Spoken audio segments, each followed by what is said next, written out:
Okay, so thank you for staying with us.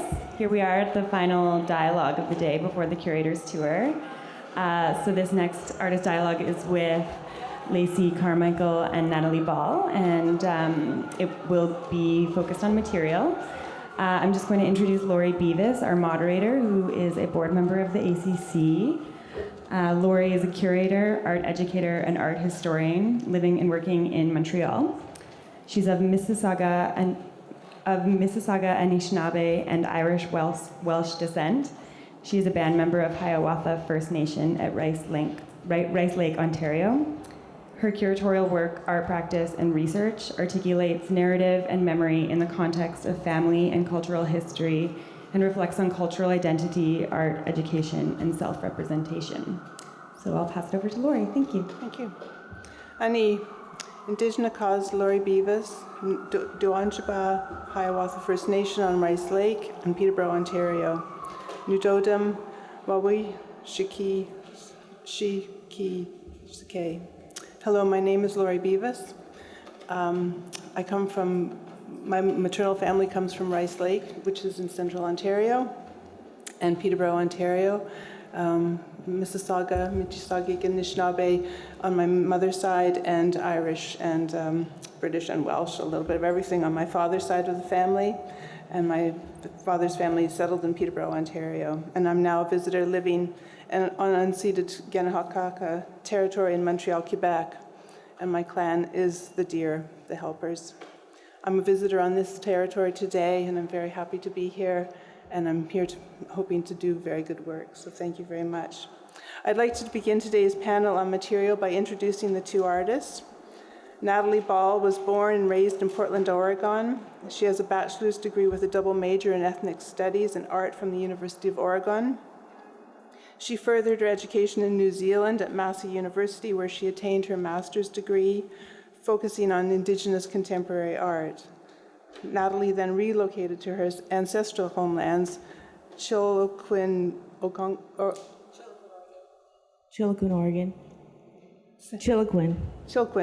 Oregon, to raise her three children. As a multidisciplinary artist, Ball positions her work as a reorientation of conversations that shape Native American identities. Natalie Ball understands her practice as offering objects as proposals of refusal to complicate an easily affirmed and consumed narrative identity. Her work has been shown nationally and internationally, including Allemagne Rec France? Almine Riche in Paris, France. France.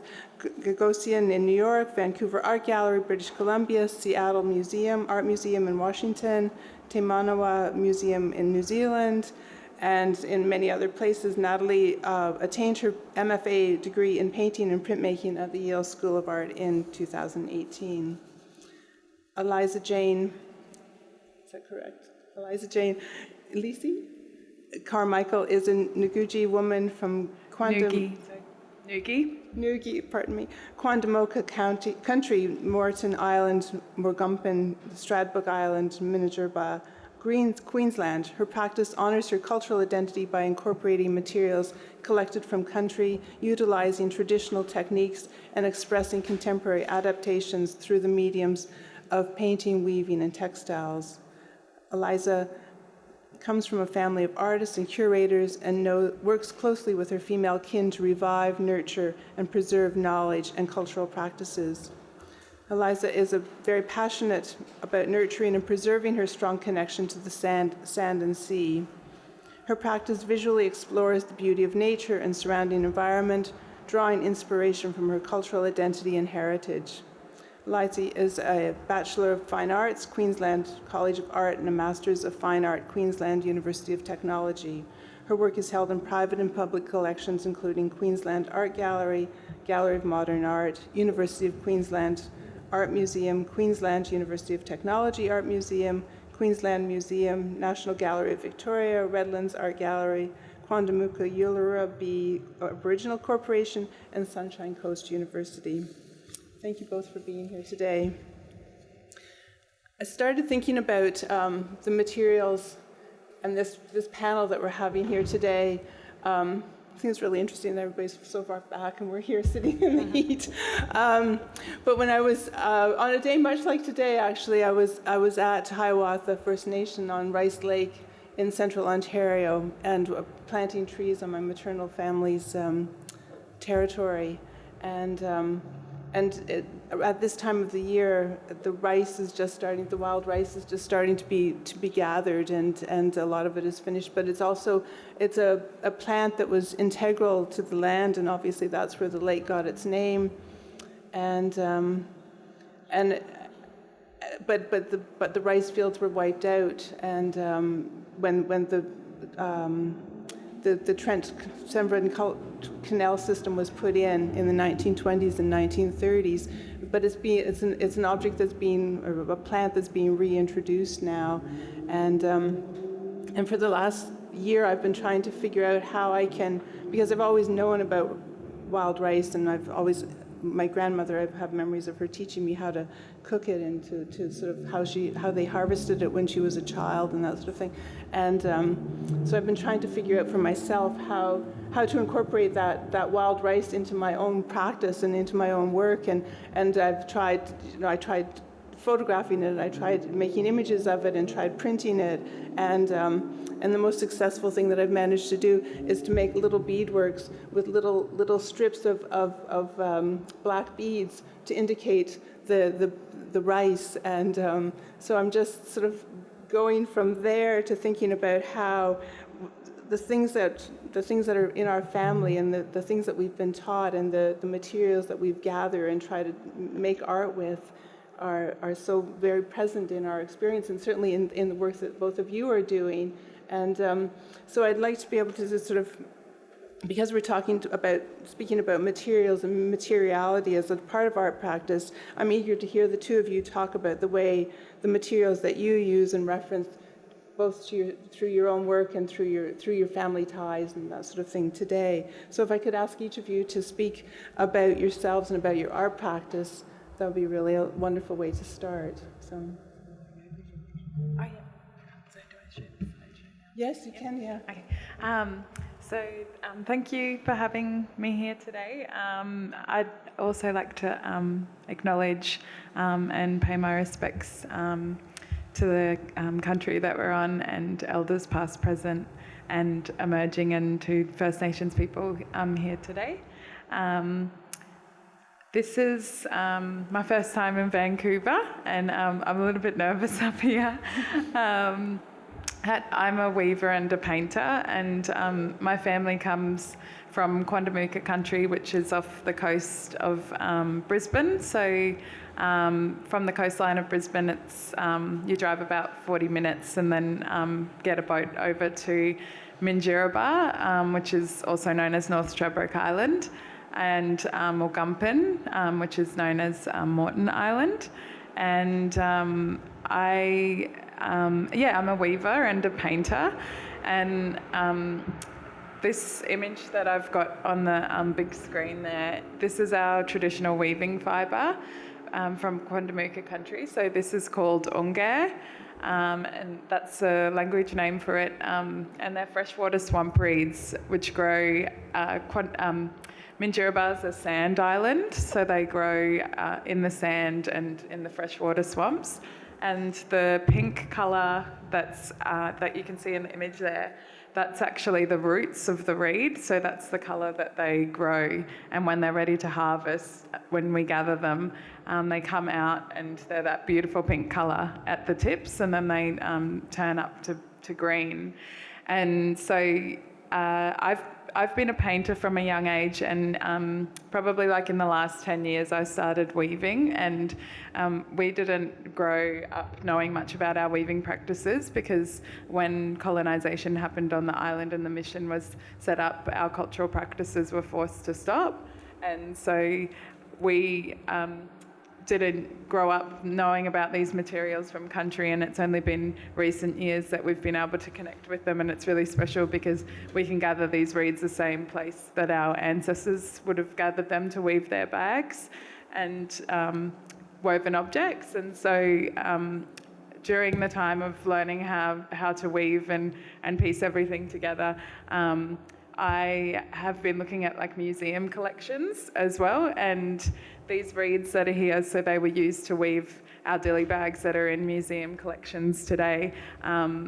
I can still see, when I go see the bags, even though they're hundreds of years old, I can still see those light touches on the reeds, so where the pink would have been and where the green would have been. So those colours of the material really influence some of my paintings that I do. So this is a painting, work in progress, and that's me in the corner there painting, but that's the colours of our dilly bag and the landscape at home, but putting the material and the colour of the reeds into that work with the loop and knot that's traditional to Quandamooka country.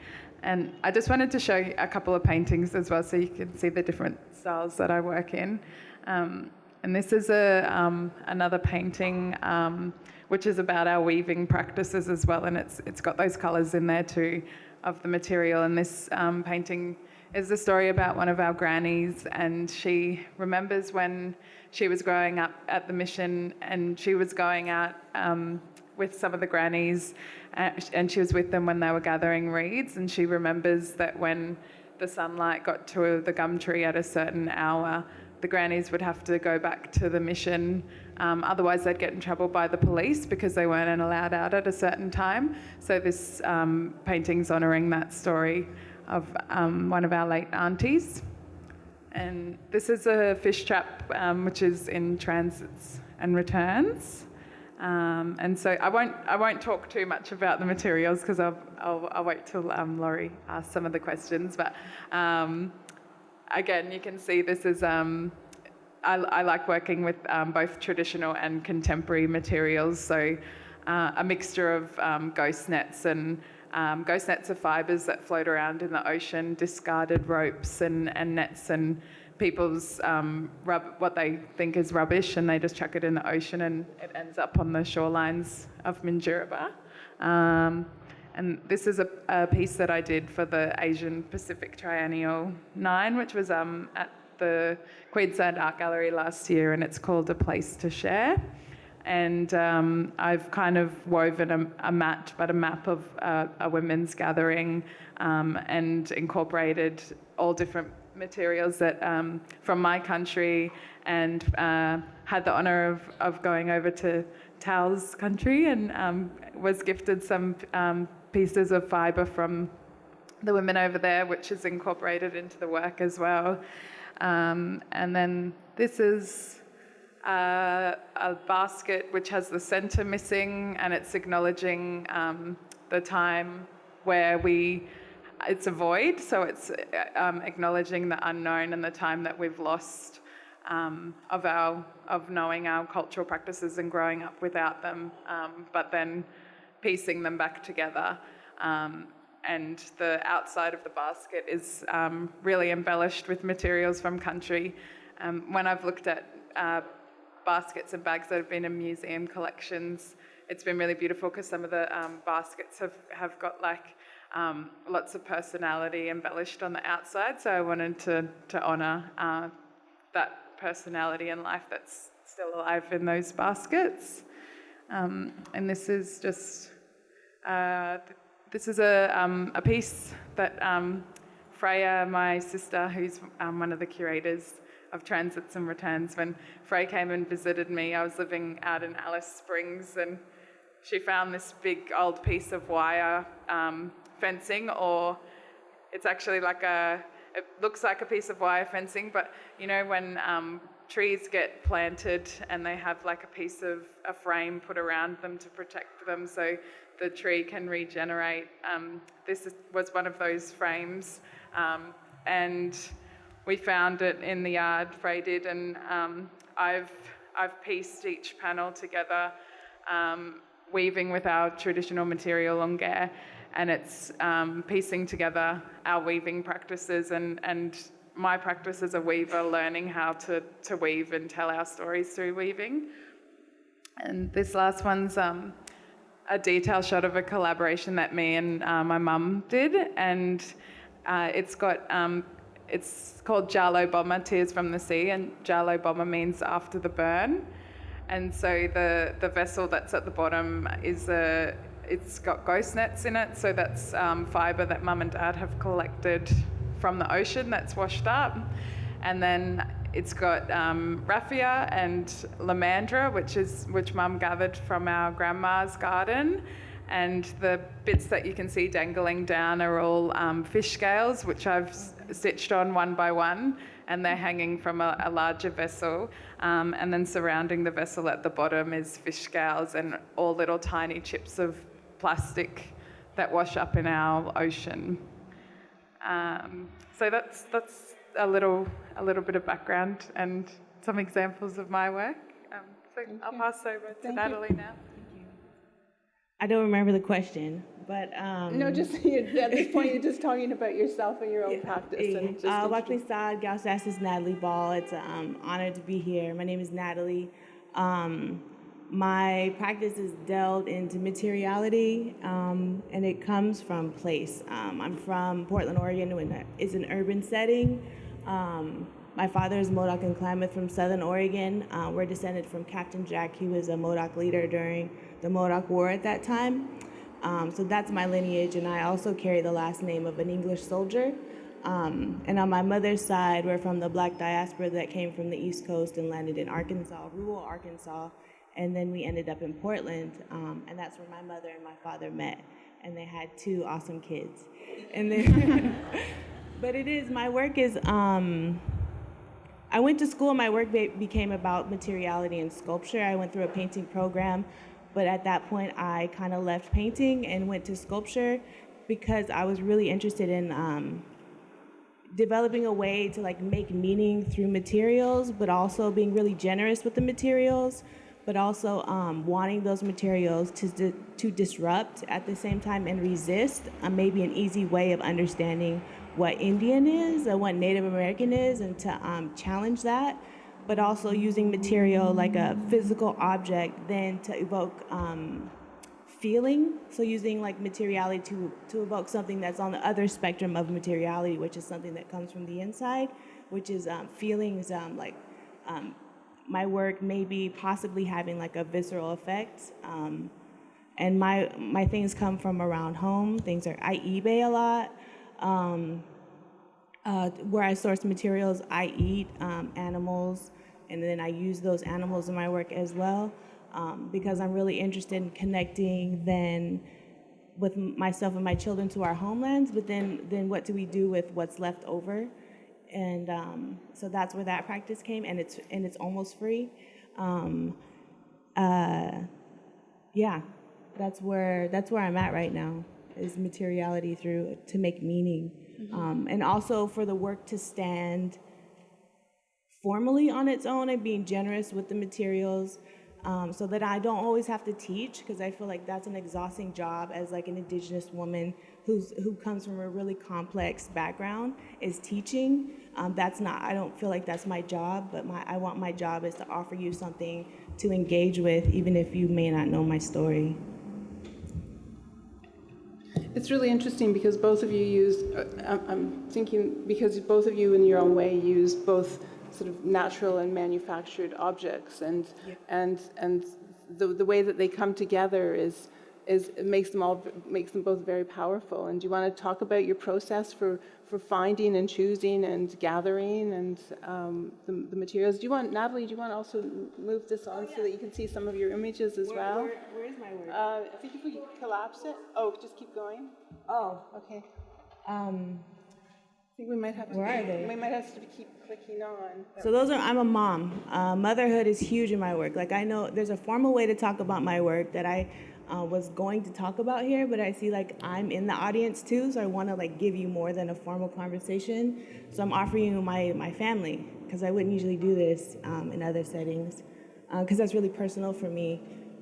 These are my kids. This is our family portrait that I paid them to do. I have 2 daughters and a son, and they have chickens. And my work is all about, it's really delved in motherhood, because motherhood brought me back to my family, my ancestral homelands. It brought me back to our foods. It brought me back to material, but I'm into basket making material, but not using it to make baskets. I just don't have that patience. It's just not for me, but I'm really interested in then using those materials, knowing how to process those materials, what seasons, having that knowledge, making my kids familiar with these materials, but then using them in my studio for the rest of the world to see, I guess, in like museum and gallery settings. I'll show you some work. This is my first body of work that I did when I was at Te Putahiatoa in Massey University. I was focusing on Indigenous contemporary arts, and this is the work that came from my second year. I consider myself a painter at that time, but those are quilt making. I learned how to quilt when I was younger through my aunties. Mapping Coyote Black.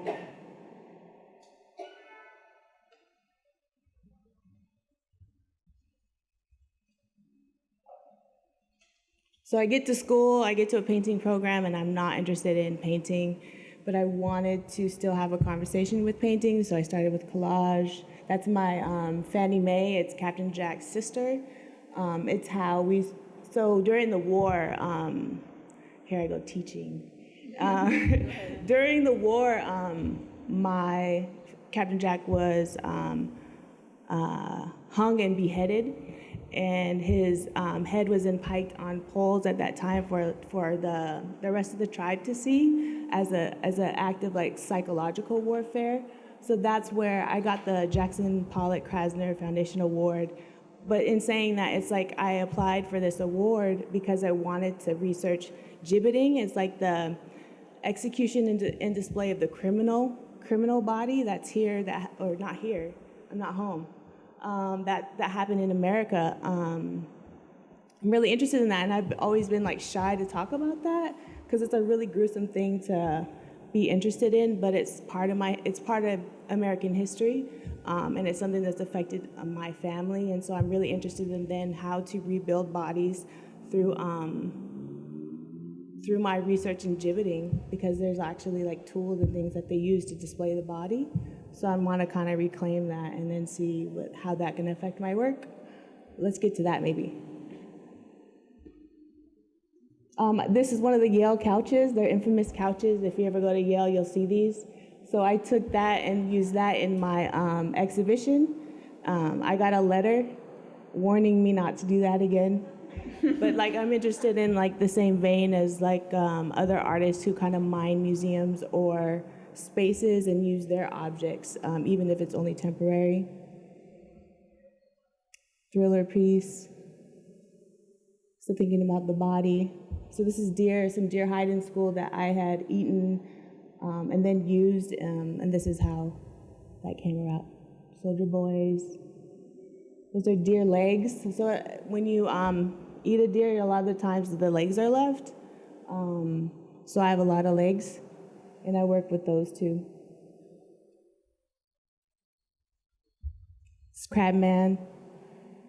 2 deer skulls, the top skull still on.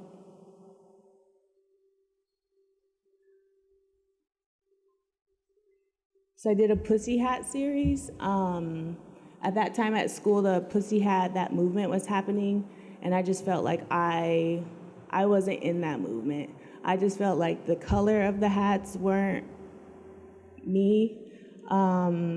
What that movement was talking about was not me, and so I'm just really used to our women being already in the forefront or already in the front of the line in resisting and protesting. But I felt like that protest didn't have much to do with me, so I developed a series of Pussy Hats that was using materials for meaning to talk about what I deal with as an Indigenous woman and the women that I come from. So it's basket making materials on the head. Abalone shell, dentalium, and elk teeth, which are ivory, so I'm thinking about currency, exchange.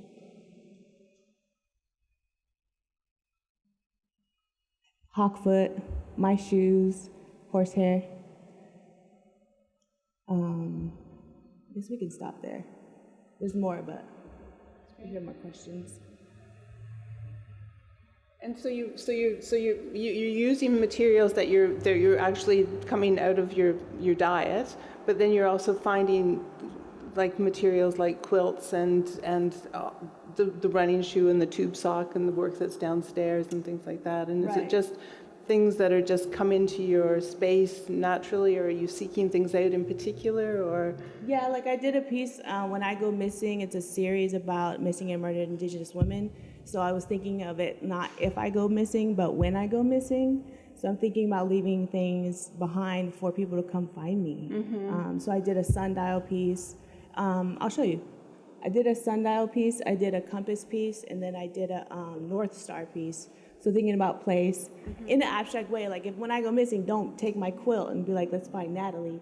I want you to call somebody, or like, but these are the things that I'm thinking about through my work, things that are affecting me, and that materials that I'm already working with that can like relay meaning. I don't know where it's at. It's another elk. I didn't eat that elk, but someone else did. It's called Bang Bang.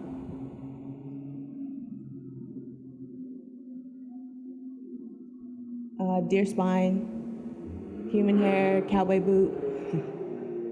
That's downstairs. It might take me a while to get through here. It's called Gucci. So this got me geared up for the When I Go Missing series. It's like, this is a rattle, shovel, another rattle.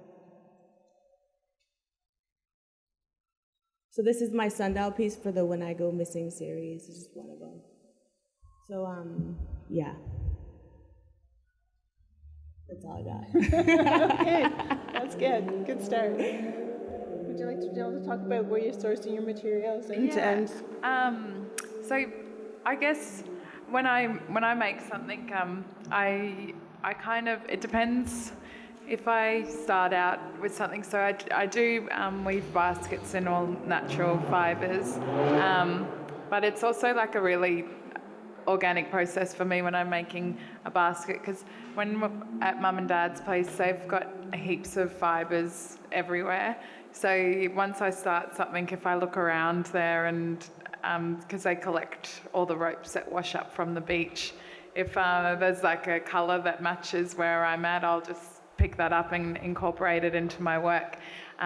So I like to mix natural and recycled and found materials, but I think it's also okay to use stuff from the shop too, because I like to tell that story of using materials from the past, but also like this is the contemporary world that we live in, and it's okay to buy fibres from the shop too, because that's where we are now, and I think it's important to tell the message, like with the materials that I use, connecting the past to the present and the future.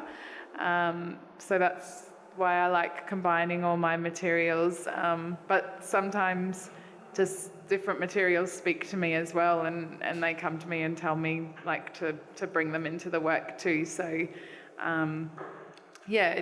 it depends what story I'm telling with my work. Yeah.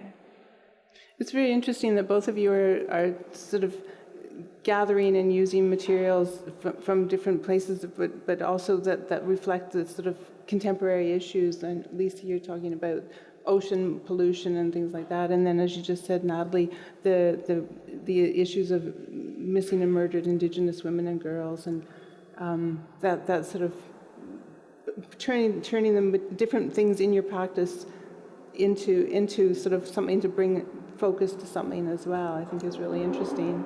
Yeah, but I think that was the first time that I did something that like that, but I'm really interested in then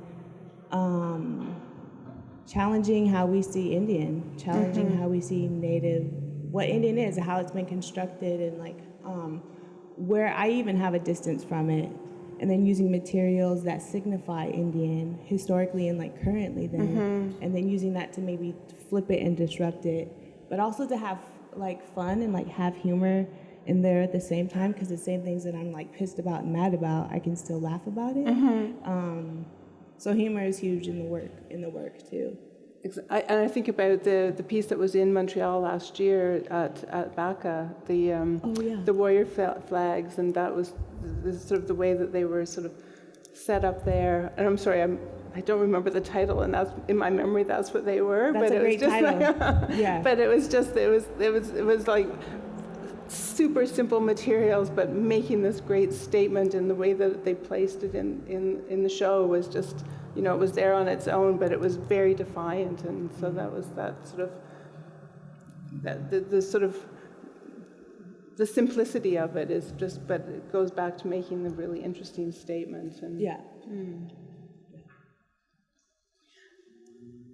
So again, about the idea of contemporary issues, you're obviously using your work to think about the things like the ocean pollution and the things that you're finding, I'm presuming, as well, and that what you're gathering. And so I think it's interesting because I had to answer a question the other day. Someone asked me how climate change is impacting my work, and I responded and talked about the materials that I use in my work, and I said, you know, like at home with more bushfires happening, we just had some fires go through the island last week, and an area where we gather our reeds just got totally burnt out, so those reeds are going to need some time before they regenerate. And also things like because we're on a sand island, when there's like a really big king tide or a storm rips through, the beach gets really eroded, and the beach just gets completely soiled and rubbish. And so just so much plastic and people's water bottles and toothbrushes and lighters and things like that wash up. So I think it's important to bring those materials into the work so they can, you know, speak to people and say, like, hey, like before we were using all natural materials and it went back into the earth, and now everything's that we're using is plastic, and people just think it'll go away, but it won't. And so it's talking about, that kind of dialogue with the material, but also needing to care for country and make sure you're aware of what you're using and where it's going and that kind of thing too. But also, like, I like to like mix my materials again, like I was saying before, just so they can have that conversation too. And I'm working on something at home at the moment, which is like a recycled fishing net, and I've wove all fish scales over it, and then I'm weaving back into the net with the cotton tree, which was the traditional fibre to make fishing nets at home. So the work will talk about how, that journey of where the material started and now where it's ended up. that's really interesting, because I was also, my next question was going to be about getting you to tell us about inherited knowledges and the learning that you've done, and where the sort of process of what you're doing, and where it's come from, and who you know, were you self-taught, or have you learned things from grannies and aunties? And so like when I was talking before, I said how we didn't grow up knowing how to weave, and it's only sort of been in the last 5 to 10 years, because our weaving was totally sleeping from colonisation, and I guess it kind of began because Frey was doing some work at the Queensland Museum and saw some of our baskets in their collection there, and we had no idea about these baskets, or that, you know, these beautiful pieces existed, because we hadn't been taught about them or anything at school, or we just didn't know. But, you know, they're in the museum that's like 5 minutes down the road from our house. And so Freya was like doing more research and looking into them, and she talked to Mum about it, and then Mum started researching, and then they kind of passed it on to me. And because I'd always been making art and painting and doing my things with my hands and creating and that kind of thing, I sort of got really interested and their research started influencing the way that I was working. And then I started going to weaving circles with Mum and hanging out with other women and like seeing how they weave First Nations people around the country, and then doing lots of research and reading and looking at pieces from museum collections. And then Mum's just like recently worked out how to do our loop and knot, which was completely stopped from colonisation. And the baskets that we've seen with it are all in museum collections, but Mum's been going and studying that loop and knot, and it's taken her, I don't know, maybe like 5 years to work it out, and she's passed that on to me now. So I've made 2 of the baskets doing our special loop and knot. Yeah, but it's kind of, it's been a journey like with Mum and Frey and other women, but also like, I guess, you know, we work together, but then we go and have our own practices and sort of experiment in our own ways in space as well. And are you trying to stay within a sort of realm of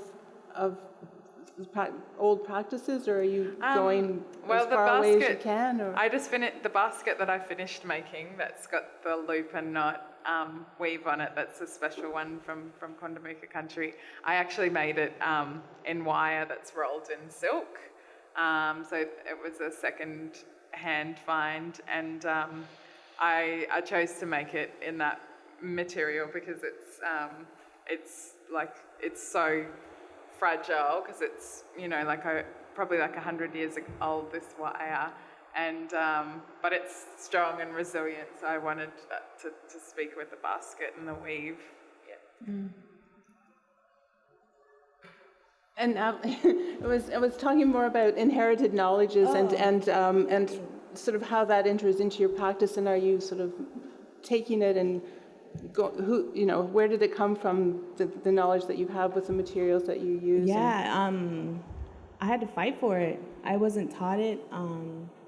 I think the only thing that really survived from all the trauma that we've gone through is hunting.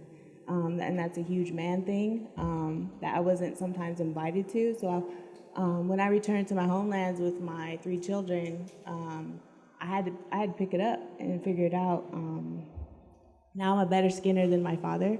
So I'm really interested in not needing permission to access my homelands and access my materials, because that comes from I wasn't given those skills and knowledge. I had to figure out that the seasons and that some things are extremely poisonous and things like that. I had to really fight for it, and it's hard. It's a messy job.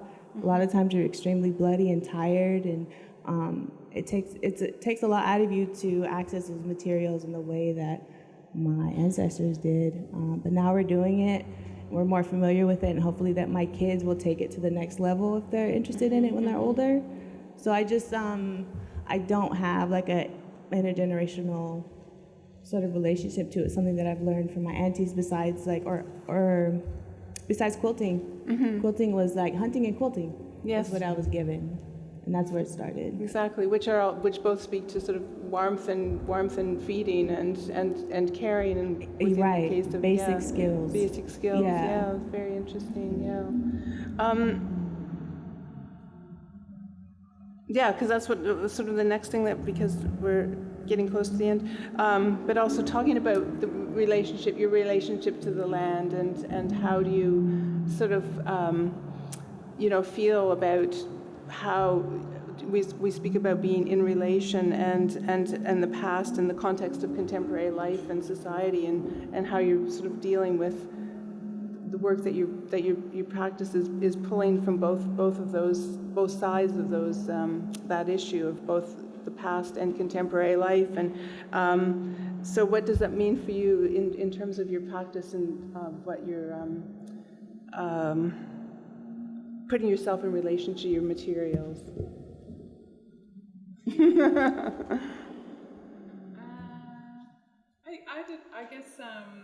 I guess it's just really important for me to I just want people to see, that Aboriginal people are still here and our cultural practices are still strong, and they're still alive. And so that's important for me, to use those materials from country and keep that connection to the land and cultural practices alive and going strong. Yeah. Thank you. Let's see. Same thing. Materials are really important to how I connect myself to my land, but also how I have a relationship with my kids to the land through that way. So that's a personal thing, but then it just makes its way, I guess, naturally into my practice. Yeah.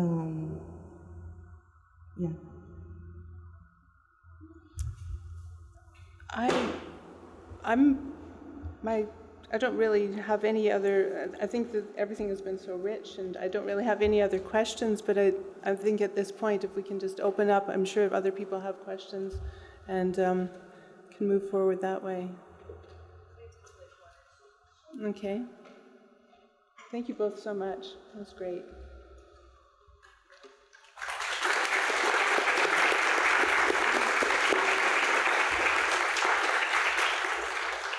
So are there any questions for Natalie and John?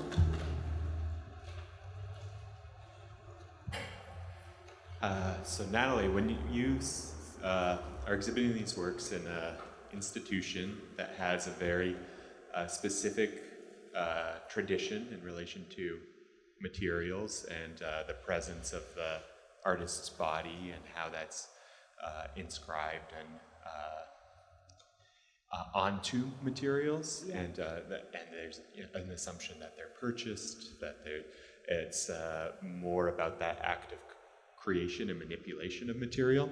And so in the context of an arts institution, a statement like "I ate that elk" is a very radical transformation of material and that relationship to your body that's created there, that's not about inscription. And that I'm just curious about